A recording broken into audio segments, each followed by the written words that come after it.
A gente segue em frente aqui com uma visita ilustre aqui ao nosso estúdio para, mais uma vez, prestar aquele serviço de utilidade pública para todos os marmanjos aí nos ouvindo e nos assistindo poderem talvez se precaver. Porque eu faço a pergunta aqui para a gente começar bem, então. Você por acaso já ouviu falar em andropausa?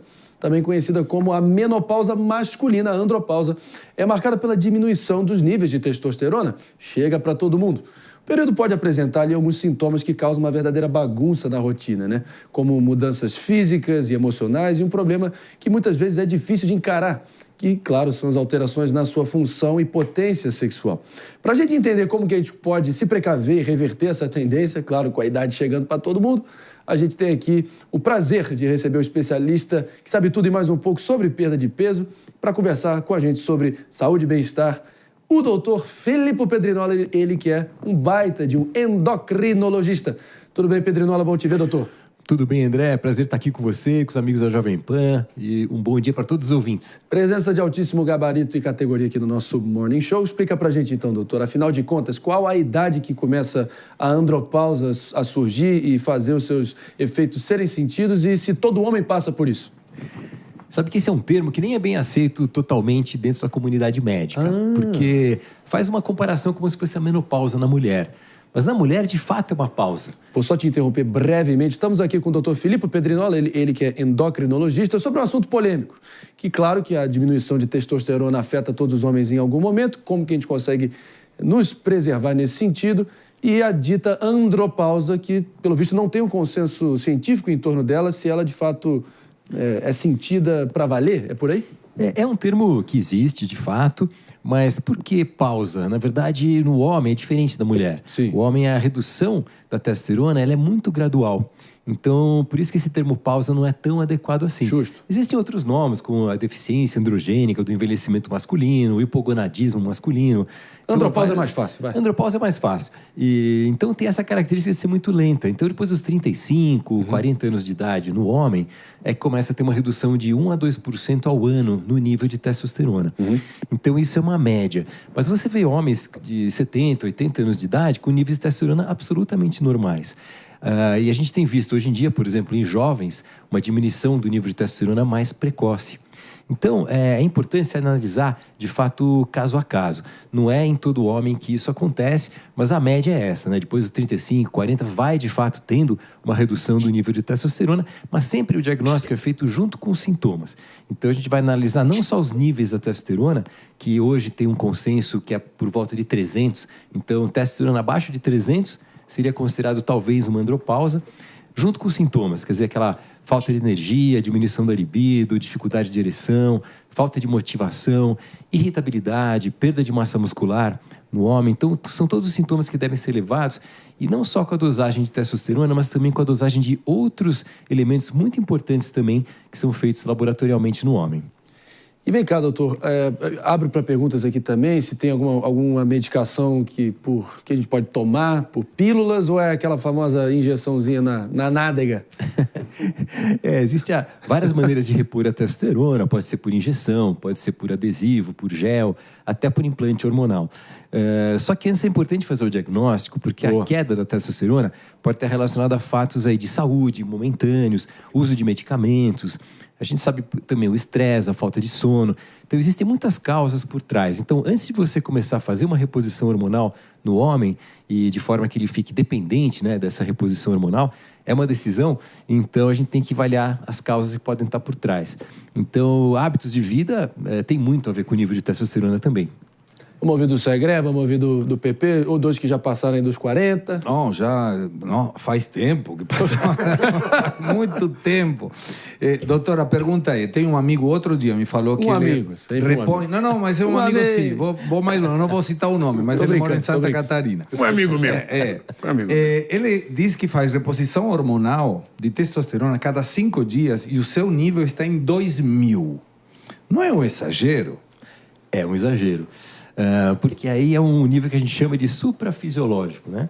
Então, se você conseguir ter um nível por volta de 500, 600, 700, até 800 de testosterona, é muito bom. O problema de ter um nível muito alto, acima disso, 1.000, 2.000, a gente vê muito isso, principalmente nos homens que usam esteroides anabolizantes, que é um tema importantíssimo, tem níveis muito altos. Isso é ruim, primeiro, porque pode levar a subprodutos dessa testosterona, que são tóxicos, por exemplo, para a próstata, né? E também aumentar níveis do hormônio feminino, chamado estradiol, que também é tóxico para a próstata. E outro problema que acontece é que o excesso do testosterona pode levar a uma acomodação dos receptores da testosterona. Então, acima de um certo nível, não adianta ter muito mais testosterona, porque não consegue ligar na fechadura. Então, não vai fazer efeito e vai deixar amortecido ainda mais esses receptores da testosterona. Doutor, quando o senhor fala que é tóxico para a próstata, quer dizer que aumenta a chance de câncer de próstata? Boa pergunta. Essa pergunta é ótima mesmo, porque assim, a gente sabe que quando que o homem vai ter mais câncer de próstata? Normalmente quando os níveis de testosterona estão baixos, na velhice. É muito difícil você ver algum jovem, adolescente ou jovem ter câncer de próstata quando os níveis estão altos da testosterona. Então, o problema, a gente sabe hoje, não é só o nível da testosterona, mas principalmente quando a gente está falando de excesso mesmo, né? Excesso, a testosterona ela é transformada num outro hormônio chamado DHT. Esse DHT que pode ser tóxico para a próstata, junto com o nível de estradiol, devido ao excesso da testosterona, né? Então, hoje a gente sabe que a maioria dos estudos mostram que o homem que teve câncer de próstata não tem contraindicação de fazer reposição com testosterona depois, dependendo do nível de câncer de próstata, do tipo de câncer de próstata. Então, essa coisa da testosterona causar câncer de próstata, hoje, na medicina, não é considerado uma verdade. Vamos ouvir nosso Pepe aqui também, que momento ímpar aqui, Pepe, para tirar qualquer dúvida, para você estar lá performando na hora H. Você uma coisa cada vez mais requisitado, nosso Pepe. O ponto que eu acho interessante é o seguinte, né? Eu sinto que a medicina, claro, tem várias discussões. Eu já vi médico falando que se o limite é entre 300 e 700, se tiver 350, tá bom, não precisa fazer reposição hormonal. E já vi outros que é necessário você chegar a 700 para otimizar a questão do hormônio. Qual lado é o correto? Né? É necessário, depois de 40 anos, que caia a taxa de hormônio você tomar ou não? Ou não é para todo mundo? Cada caso é muito individual, porque o nível hoje considerado é 300, né? Então, abaixo de 300, talvez a gente tivesse que fazer reposição. Mas a gente vê, por exemplo, atletas com nível de 250, 300, 350 e muito bem, porque tem um nível de receptor de testosterona muito bom. Então, não adianta a pessoa ter uma testosterona alta e a gente não olhar para uma proteína chamada SHBG, que o fígado produz, essa proteína vai aumentando com o passar dos anos e ela gruda na testosterona, e ela inativa a testosterona. Então, fica sobrando muito pouco a testosterona livre. Então, o que faz, de fato, ação no corpo é a testosterona livre. Então, você pode ter uma testosterona de 700, mas uma SHBG muito alta, por exemplo, uma obesidade, excesso de gordura, alteração de insulina, algum outro tipo de doença, e o fígado produzindo muito essa proteína, e a sua testo livre está super baixa e você ter sintomas de andropausa.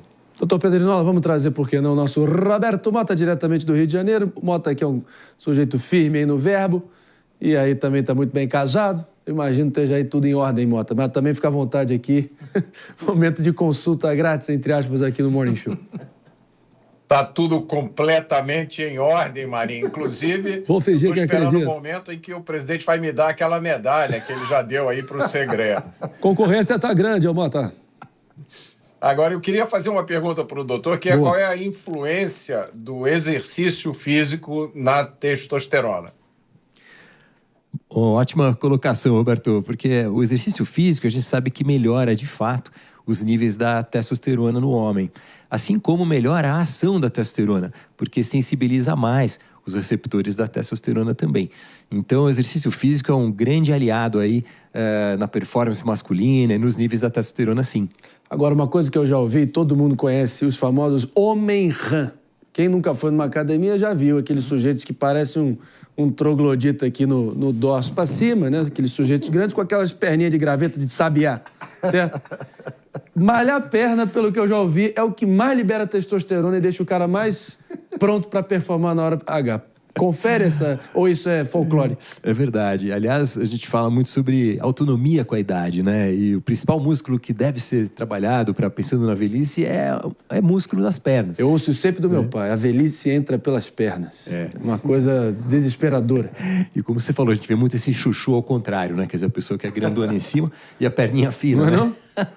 Agora, o uso de esteroide anabolizante, o que é esteroide, na verdade? Pega essa molécula da testosterona, aí esterifica, gruda um carbono, hidrogênio e vira um éster da testosterona. Aí tem vários tipos diferentes que são muito usados, inclusive de forma underground nas academias. E se você toma a testosterona externa, você inibe a autoprodução. Então, é muito comum a gente ver pessoas que usam justamente buscando no lado estético, de aumento de musculatura e tal. E isso, em pessoas jovens, acaba levando uma diminuição da produção própria. E se isso for em doses muito altas e por muito tempo, essa diminuição pode ser definitiva e a pessoa se tornar estéril. Tem um mercado negro, imagino, gigantesco nesse sentido, que deve rolar solto, até de fácil acesso, eu imagino. Como é que você vê isso? Você já recebeu pessoas no seu consultório, doutor, para tentar reverter alguma tendência de um efeito deletério do uso de esteroides? Muito frequente. Muito frequente? Muito frequente. Que isso? Porque hoje em dia todo mundo se cuida mais, vai na academia e rola aquele papo do resultado rápido, né? Sim. E que é muito sedutor. E existe esse mercado, vamos dizer, negro, né, paralelo, e muito facilmente, por preço baixo, inclusive, para se comprar esses esteroides. Mas você não sabe, inclusive, o que a pessoa está usando, né? Porque isso, você não conhece nem a origem daquilo, se tem a dose correta ali, ou se tem a dose muito mais alta. Então, é muito frequente e a gente ajuda, sim, é possível, na maioria dos casos, você reverter esse eixo hormonal, estimulando aí os testículos, né, a voltarem a funcionar da maneira correta. Então, praticamente é uma coisa do meu dia a dia ali, que eu vejo bastante. Eu tenho mais uma pergunta, doutor. Qual é a idade correta para começar a fazer check-ups e depois a regularidade que o homem deve procurar e fazer os exames? Assim, como a gente vê estatisticamente, depois dos 35, 40 anos, começa a ter uma diminuição. Eu acredito que desde dos 18, 20 anos de idade é importante o homem ir ao médico, assim como a mulher vai no ginecologista desde a adolescência, né, quando vem o ciclo menstrual, o homem também deveria começar a fazer uma prevenção, né, e fazer uma consulta pelo menos a cada ano ou a cada 2 anos, ir ao médico generalista ou endocrinologista para fazer um exame de avaliação e fazer um acompanhamento, 1 vez por ano ou 2 vezes por ano. Esse foi o doutor Filipe Pedrinola, sempre prestigiando aqui, engrandecendo o nível de conversa aqui, também as dicas para você se precaver e ficar sempre performando na sua melhor versão possível. Doutor, obrigado demais pela sua presença aqui. Portas, você sabe, sempre abertas aqui para você no nosso Morning Show. Um abraço para todos.